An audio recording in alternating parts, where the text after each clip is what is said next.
Біз компания жастары өндірісте өзіміз үлесімізді қосып жатырмыз. Және де қаламызға арналған әлеуметтік жобаларды ұмытқан жоқпыз.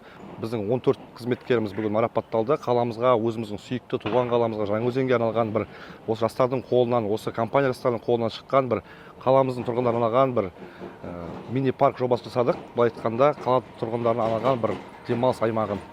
Бұл әлеуметтік жобаның барлық нәрсесін осы жастардың өзі жасады. Сварклеу жұмыстары, урналарды, орындықтарды сварклеу жұмыстары, жерге жаятын брусчатка жұмыстарын барлығы осы компания жастары өз қолдарымен жасады. Ешкімді жалдаған жоқпыз, біз өзіміз жасадық.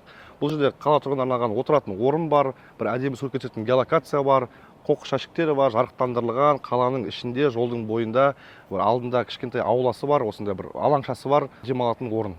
Мен өзім Өзенмұнайгаз акционерлік қоғамында автоматтан және телекоммуникация басқармасында бақылау өлшеу аспаптар және автоматика слесарь жұмыс жасаймын. Біздер компаниядағы барлық өлшеу жұмыстарымен айналысамыз. Қысым, температура жұмыстарымен жұмыс жасаймыз.